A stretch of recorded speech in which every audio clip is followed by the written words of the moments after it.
친구들 안녕. 자, 오늘은 배경이라는 단어를 배워보도록 하겠습니다.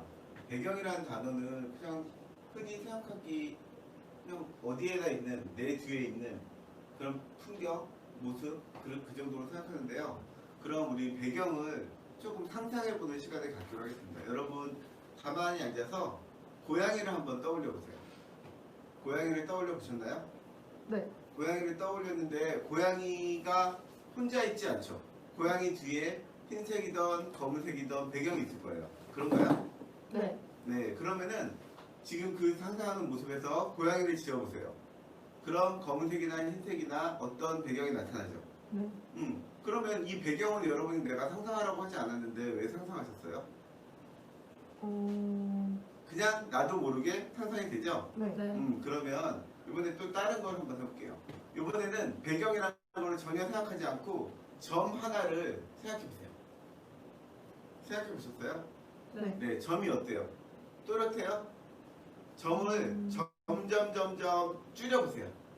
내 상상에서 점점 사라질 만큼 사라진다고 느낌이 왔을 때 그 주변에 보세요. 배경을 보이나요? 안 보이나요? 자, 선생님이 여기서 우리 다 같이 한번 해볼게요. 자, 여기다가 조그만 선생님이 원을 하나 그렸어요. 이 원을 뒤로 갈수록 어떻게 되겠어요? 저쪽으로 선생님이 갈수록 점점 원이 작아지겠죠. 네. 원이 작아지다가 나중에는 어떻게 될까요? 안 보이겠죠. 네. 그렇지만 원은 안 보이지만 이 원이 그려져 있는 하얀 화이트보드는 보일 거예요. 네. 그죠? 네. 그런데 더 뒤로 가면 화이트보드도 보이지 않겠죠. 네. 근데 화이트보드는 보이지 않지만 화이트보드가 있었던 자리의 배경은 보일 거예요. 그리고 점점 가다 보면은 우리는 실체는 보지 못하고 배경만 보게 되는 거예요. 그런데 우리는 그 배경에 대해서 너무 무관심하게 살고 있죠. 그래서 배경이 어떤 거에 대해서 생각을 안 해보는데 사실 배경이 주는 이미지는 엄청나게 큰 거거든요. 그런데 우리는 그 이미지를 평소에는 생각지 못하고 있어요. 그래서 배경이 어떻게 되느냐에 따라서 사람이 달라지는 경우는 많이 느꼈을 거예요. 예를 들면 어떤 친구가 있는데 키가 상당히 작아요. 근데 작은데 그 친구 옆에 더 작은 친구들이 있다고 생각해보세요.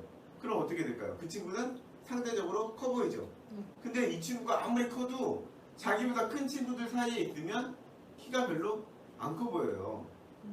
그러니까 우리가 얘기하는 키가 크다 작다란 말은 무슨 말이죠? 상대적인 거예요. 그 상대적인 거는 뭐가 기준이 되는 거죠? 배경이 기준이 되는 거예요. 자, 다시 한번 생각해 보세요. 자, 우리 친구들끼리 여자친구들은 그런 얘기 많이 하던데 얼굴 하얘지려고 비비크림 같은 거 많이 바르더라고. 근데 얼굴이 하얗다는 어떤 기준이 있으니까 하얗다, 어둡다 이런 표현을 쓸 거 아니에요. 그죠? 네. 그 기준은 뭐예요? 배경이 되는 거겠죠? 우리가 주변에 아무것도 없는 상태에서 아, 내 얼굴 하얘, 내 얼굴 까매 이런 말을 하지 않을 거예요. 그죠? 그런데 내가 배경이 되는 친구들이 있으니까 아, 나는 얼굴이 너무 까맣구나. 아, 난 얼굴이 너무 하얗네. 내 얼굴 왜 이렇게 빨갛지? 내 얼굴은 왜 이렇게 눈이 크지? 내 얼굴은 머리가 크지?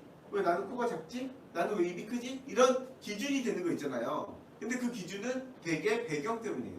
근데 여기서 나라는 표현을 선생님이 써서 그런데 내가 꼭 기준이 될 필요는 없죠. 무슨 말이냐면은 내가 다른 사람의 배경이 될 수도 있단 말이에요. 그죠? 내가 어느 날 딱 갑자기 갔더니 이 친구가 나 때문에 갑자기 되게 날씬해 보여. 이 친구는 되게 뚱뚱한데 내가 더 뚱뚱하니까 얘는 되게 날씬해 보이고, 반대로 아주 뚱뚱한 친구 옆에 선생님이 가서 서면은 선생님은 되게 날씬해 보이고 이 친구가 너무 뚱뚱하니까 그냥 보통으로 보이는 거야. 아, 우리가 얘기하는 어떤 하얗다, 노랗다, 이런 그 명사 말고 어떤 느낌이죠. 형용사. 뭐 하얗다, 막 상태, 덥다, 춥다 이런 건 다 기준에 따라 달라지는 거예요. 이해 가시죠?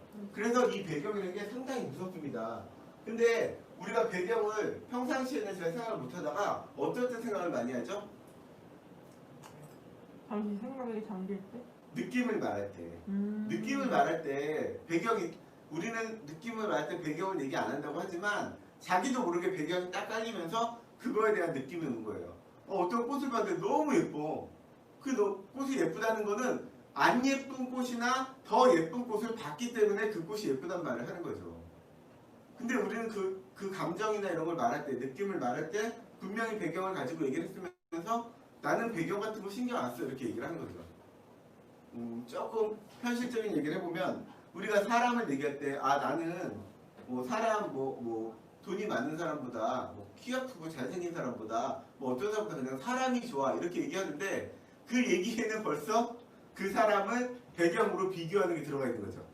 돈이 없고 많은 사람을 내가 알고 있으니까 거기다 기준을 세운 거예요. 무슨 말인지 아시겠죠? 그래서 우리가 자 여기까지는 이제 배경이라는 게 상당히 중요하구나 우리가 인지하지 못하고 있을 뿐이지 배경이란 건 분명히 존재하고 그걸로 인해서 우리가 어떤 평가를 내리고 느낌을 갖고 그런 거에 대해서 여러분이 이제 이해를 했을 거예요. 그런데 이 배경도 또 문제가 있어요. 무슨 문제가 있냐면 이 배경이 무엇을 가졌느냐 어떤 상태냐에 따라서 달라져요. 뭐가 뭘 가졌냐 뭘 상태일까? 그게 무슨 말일까? 내가 어떤 마음가짐을 가지고 있는지 내가 어떤 상태인지가 달라진다고요. 이해가세요? 아무리 여러분 어떤 친구가 어떤 예쁜 커피숍이 있어서 거기 가서 매일 사진 찍고 친구랑 만나는 걸 정말 좋아한대요. 근데 어느 날은 그 카페를 갔는데 인테리어도 별로고 청소 상태도 안 좋은 것 같고 너무 사람들도 시끌벅적하고 너무 분위기가 안 좋아서 여긴 다시 오지 말아야겠다 그랬대요. 그런데 사실 그 카페는 변한 게 없었어요. 전과 변한 게 거의 없었는데 이 친구가 그날 상당히 안 좋은 일이 있었던 거죠. 그래서 그날 그 카페를 갔더니 이 카페는 다시 오지 말아야겠다. 너무 시끄럽고 더럽고 인테리어도 별로고 이런 마음을 갖게 된 거예요. 이거는 배경이 나로 인해서 바뀐 거죠. 나로 인해서 배경이 바뀌는 경우도 많아요. 그런 경우가 다시 아까 현실적인 얘기를 들어서 인간관계에도 많죠. 친구랑 아주 친한 친구인데 어느 날 친구한테 너무 서운한 거야. 야, 난 이걸 이렇게 해줄 줄 알았는데 얘는 이걸 이렇게 안 해주는 거야. 그거는 친구는 항상 평소에 똑같이 하던 대로 해줬는데 내 마음이 너무 안 좋으니까 이 친구가 더 해줬으면 하고 바랬던 거지. 그랬는데 그 마음이 어떻게 된 거예요? 반대로 뭐야 이것도 못해줘? 내가 이렇게 힘든데? 이런 마음을 갖게 된 거죠. 그래서 내가 변하면 배경도 변하는 거예요.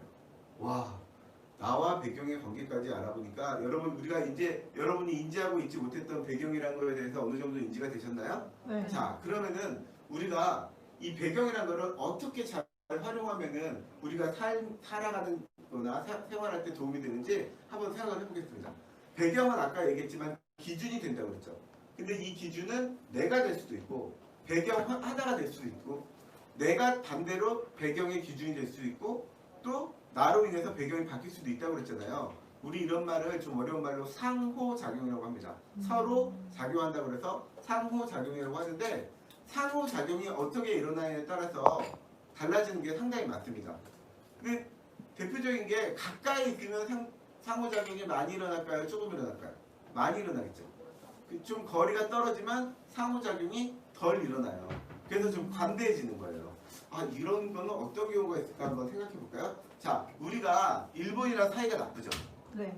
일본이랑 사이가 나쁜 건 역사적으로 우리랑 안 좋은 일이 너무 많았었죠. 네. 임진왜란 전부터 해서 임진왜란도 그렇고 일제시대도 그렇고. 그런데 만약에 말이야 일본이 저쪽에 미국이나 캐나다쯤에 떨어져 있었다고 생각해봐. 그럼 우리랑 상호작용할 일이 있었을까? 많지 않았겠지. 네. 있었다 하더라도 뭐 그렇게 큰 피해는 오지 않았겠지. 근데 이 거리란 거를 이 물리적 거리를 우리는 이겨내지 못해요. 살아있는 생명체고 우리 스스로도 물질이다 보니까 거리를 인정하지 못하는 거야. 자, 이거 좀 더 가까이 와서 여러분이 가장 좋아하는 사람이랑 가장 싫어하는 사람을 생각해 보세요. 한번 떠올려봐.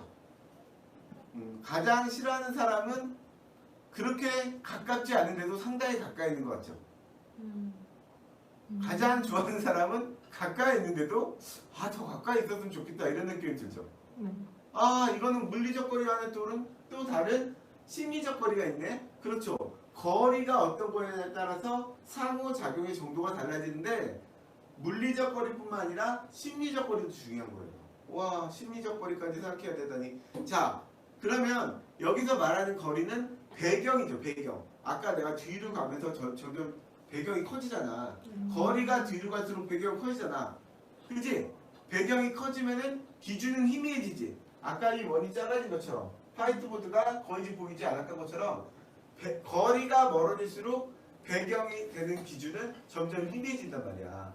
자, 무슨 말이냐면은 아까 다시 처음으로 아니, 좀 전으로 돌아가서 아까 선생님이 얘기했던 것처럼 내가 정말 싫어하는 사람이 있는데 그 사람을 안 보면은 그 사람에 대한 미움이 점점 잊혀지겠지. 네.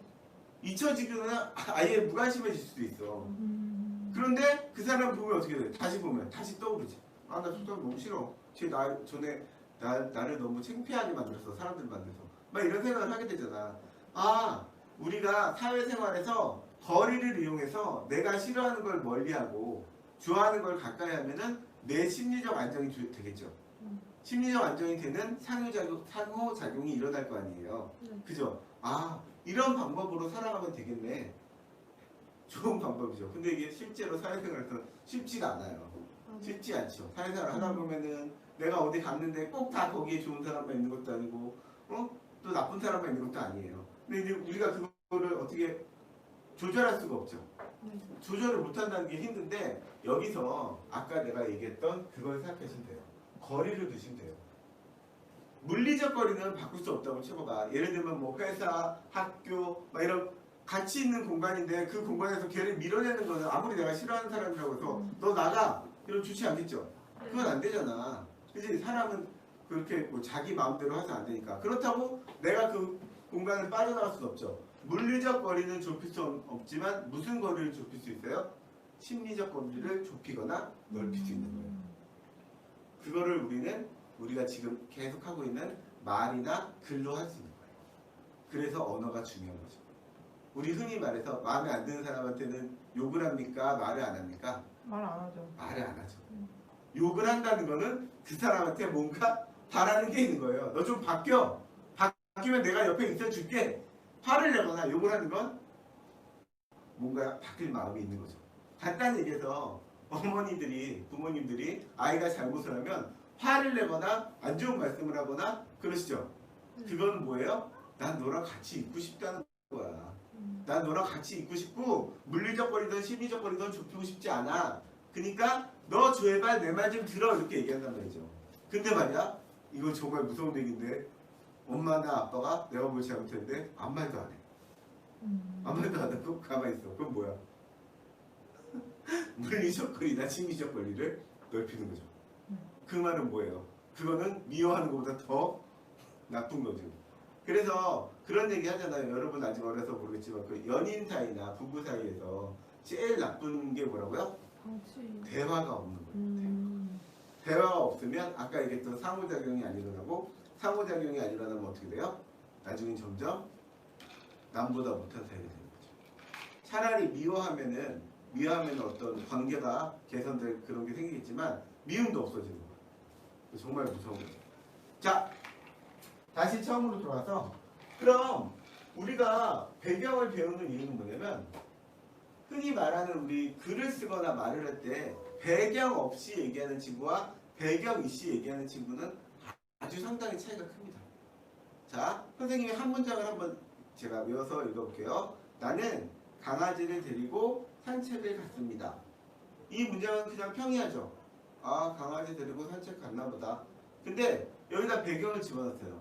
나는 바람 부는 거리에 강아지와 함께 바람을 맞으며 걸어갔습니다. 산책을 갔습니다. 이건 어때요? 아, 풍경이 떠오르죠. 아까는 그냥 강아지 데리고 갔는가 했을 때는 10명이 이 얘기를 들었으면은 10명의 생각의 배경이 다 달랐을 거예요. 어떤 친구는 공원일 수도 있고 어떤 친구는 한강일 수도 있고 어떤 친구는 산일 수도 있고 그죠? 근데 바람이라는 걸 딱 주는 순간 그 배경에 상관없이 뭐야? 동감이 느껴져요. 동감이. 그러니까 말이나 글을 쓸 때 어떤 그런 감정이 되는 배경을 넣어주면 좋은 거예요. 그냥 물리적 배경을 넣어줘도 돼요. 강변을 걸었습니다. 뭐 언덕을 산책했습니다. 이렇게 물리적 배경을 넣어줘도 되지만 감정적 배경을 넣는 게 좋아요. 그냥 바람은 물리적 배경이겠죠. 아, 시원한 바람이 부네. 그러면 뭐예요? 감정적 배경이겠죠. 자, 봐. 어떤 친구가 아, 나 오늘 바람 부는데 열심히 뛰었어. 그럼 그 바람 불어서 열심히 뛰었구나 이건데 아 오늘 정말 시원한 바람이 땀을 식혀줬어. 아 오늘 정말 후덥지근한 바람 때문에 땀이 더 났어. 이건 뭐예요? 내 감정이 들어간 거잖아. 똑같은 바람이라도 감정을 넣어서 하면은 어떻게 돼요? 우리가 느낌이 크죠? 근데 여기서 바람이나 감정은 뭐예요? 내 행동의 배경이에요. 이게 배경이라고요. 그러니까 우리가 배경을 흔히 자주 사용하고 잘 알고 있지만 이거에 대해서 인식을 못하고 있는 것 뿐이야. 근데 인식을 하는 순간 어떤 데 도움이 되는 것 같아요? 지금 얘기했잖아. 말이나 글을 쓸 때 도움이 되는 거예요. 인식을 하느냐 못하느냐 차이는 엄청난 차이예요. 쉽게 말해서 어린아이가 처음에는 엄마하고 그 밥을 먹을 때 엄마가 그냥 입을 벌리면 수저를 넣어주니까 아기 때는 그냥 하면서 밥이 들어온다고 생각을 했어요. 근데 어느 날 내가 좀 크고 엄마가 몸이 너무 아파서 그냥 밥에 수저만 놔줬네. 그럼 내가 뭘 해야 돼요? 수저로 밥을 떠서 입까지 가져가야 되죠. 네. 이 동작을 계속 해야 된다는 거를 깨닫는 거는 뭐예요? 네 밥상이라는 배경 위에 밥과 수저가 있는데 예전에는 이 엄마의 그 감정으로 우리 맛있게 먹어라. 그리고 그 엄마의 행동으로 내가 배가 불렀다면 이제는 내 감정과 내 행동으로 내가 배가 부를 수 있는 거야. 그게 뭐야? 내가 내 배경을 만드는 거지. 아시겠습니까? 자, 배경이란 게 상당히 선생님께 처음부터 얘기하니까 너무 어떻게 생길지 모르겠지만 아주 넓은 걸 수도 있고요. 아주 좁은 걸 수도 있어요. 제가 지금 강의를 하고 있는데 강의 앞에 하는 그 앞에 있는 카메라, 그죠? 이 카메라를 통해서 여러분과 만나고 있는데 이 카메라는 뭐예요? 작은 배경밖에 잡지 못하죠. 여기 흔히 말하는 앵글이라는 표현을 쓰잖아요. 그래서 그 앵글 속에 선생님이 들어있잖아요. 이 배경이 선생님을 여러분한테 어떻게 보여줄지는 선생님도 모르겠어요. 보는 사람마다 각자 느낌이 다르겠지만 만약에 이 뒤가 블루스크린이야. 그래서 내가 수업을 하고 있는데 뒤에다가 멋있는 막 와이키키 해변 같은 데가 딱 뜬다고 생각해봐. 그럼 선생님이 얘기하는 게 마치 무슨 뭐 여행지에서 설명을 듣는 느낌이거나 그런 느낌이 들겠지. 반대로 내가 이 뒤에 얘기하는데 뒤에 막 어둠컴컴하고 안 좋은 분위기가 막 있어. 그럼 선생님이 얘기하면 선생님 무슨 말씀을 하는 거지? 선생님 말씀하시는 거 맞는 말일까? 다른 말 잘못 말씀하시는 거 아닐까? 약간 의심이 들겠죠. 배경에 따라서 선생님은 같은 말을 해도 여러분이 어떻게 느끼는가가 다른 거예요. 자, 우리 일상생활에서 그런 거 한번 찾아볼까요? 예전에 뉴스에서 살짝 방송사고가 난 적이 있는데 뉴스 일기 기사캐스터들이 막 이걸 하잖아. 뭐라고 하지? 일기예보를 하는데 그 자료 화면이 잘못 나온 거야. 그러니까 한반도 뭐 어떻게 얘기를 하는데 딴 데가 나온 거지. 딴 데가 나오니까 어떻게 됐어? 이 사람은 제대로 설명을 하는데 그게 딴 데로 나오니까 보는 사람은 뭔 소리야 이럴 거 아니야. 그치? 배경과 기준이 되는 사람이 어때야 돼요? 일치할수록 그 사람 말이 더 호응이 되겠죠. 어떤 사람이 자 여러분 이 물건을 사세요. 이 물건을 사면 엄청 건강해집니다 하는데 이 사람이 막 근육 줄이고 몸도 막 좋고 그래. 그럼 어떻게 해서 믿음이 가겠지. 야 나도 저거 사면은 건강해질까? 막 이렇게 했는데 어서 너무 막 말라서 병이고 힘없는 소리로 이걸 드세요. 이걸 먹으면 힘이 납니다. 그러면 어떻게 사고 싶겠어요? 안 사고 싶겠죠. 여러분들 실제로 느낄 거야. 식당 같은 데 갈 때 낯선 동네를 딱 갔어. 배가 너무 고파. 식당을 가려는데 식당이 대여섯 개가 있어. 똑같은 걸 파네. 내가 좋아하는 라면을 다 파는 데야. 근데 딱 봤는데 어때는 사람들이 막 북적북적대고 맛있게 먹고 있어. 어떤 데 조용해. 파리만 날라. 어디 가서 먹고 싶어요? 북적북적대는 데가 아무래도 맛있지 않을까? 이런 느낌이 들잖아요. 그런 배경이 중요한 거예요. 그래서 실제로도 이걸 상업행위로도 사용을 합니다. 그래서 사람이 손님이 많은 것처럼 효과를 주기도 하고 너희들 무슨 샵 같은 데 가면 뭐 틀어놨니? 음악 틀어놨잖아. 네. 그 음악이 어때? 약간 신나지? 살짝. 네. 그 신나는 이유가 뭐야? 그 약간 여러분이 흥분되는 심장 박동과 같은 노래를 많이 듣는 거예요. 그러면은 노래 쿵딱쿵딱 뜨는 게 내 심장이랑 어떻게 돼? 서로 맞추겠지? 쿵딱쿵딱 뜨니까 신나니까 기분 좋은데? 이거 화장품 사면 참 좋을 것 같아. 야 이 옷을 사면 되게 좋을 것 같아. 이런 느낌이 드는 거예요. 그러니까 배경이 나를 달라지게 하는 거예요. 끝으로 재미있는 실험 얘기 하나 해줄까요? 어떤 그 면접을 보는데 면접 보는 사람을 무작위로 그 면접 시험관을 무작위로 10명을 뽑았어요. 10명을 뽑아서 여기 보면은 그 사람들한테 얘기를 한 거야. 5명씩 이렇게 딱 얘기하고 얘기를 아무도 안 했어요. 조건을 아무것도 얘기 안 해주고 아무나 한 사람을 딱 데리고 와서 이 10명이 판단하는 거야. 이 사람을 합격하면 이 사람이 회사에서 일을 하면 좋을 것 같습니까? 아니면 나쁠 것 같습니까? 이런 그 실험을 했어요. 아주 유명한 실험인데요. 근데 실험 전에 이쪽 5명한테는 따뜻하고 달콤한 음료수를 줬어요. 뭐 따뜻한 뭐 라떼 같은 그리고 달콤한 그 음료수를 주고 여기는 차갑고 살짝 쓴 거 아이스 아메리카노 뭐 투샷이나 쓰리샷 같은 걸 줬어요. 그리고 평상시 온도는 지금처럼 한 20도 정도 되는 그리고 음료수를 그렇게 주고 다 먹은 다음에 자 다 드셨으면 앞에 자리에 앉으세요 하고서는 사람을 해서 똑같은 조건인 사람을 10명이 같이 판단을 한 거예요. 판단을 했는데 이 따뜻하고 달콤한 걸 먹은 사람들은 거의 다 합격에 가까운 점수를 줬어요. 근데 차갑고 약간 쓴 음료를 마신 사람들은 이 사람들보다 훨씬 낮은 점수를 줬어요. 근데 이 사람들이 전혀 뭐 어떤 판단 그런 게 다른 게 아니라 그 직전에 느꼈던 느낌 있죠. 아 달콤하고 맛있는 느낌으로 사람 딱 보니까 아 저 사람은 일도 잘하고 성실하지 않을까? 이런 생각을 하게 된 거죠. 반면 이 사람들은 냉철하게 본 거예요. 냉정하고 그러니까 아 저 사람은 뭐가 나쁜 점을 자꾸 보게 된 거야. 똑같은 사람인데 그런 점은 결과가 나온 거죠. 그러니까 여러분이 어떤 배경을 갖느냐도 여러분의 삶에 그러니까 도움도 되고 판단도 될 거예요. 그리고 제가 이제 결론을 말씀드리고 싶은 거는 여러분 스스로가 배경이 될 수 있는 뭘 하라고요? 말과 글을 사용할 수 있으면 여러분이 배경을 바꿔나가는 거예요. 여러분이 배경을 바꾸면 기준도 바뀌고 기준이 바뀌면 그 전체적인 스토리나 흐름이 바뀐다니까 여러분들 꼭 기억해 두셨으면 좋겠습니다.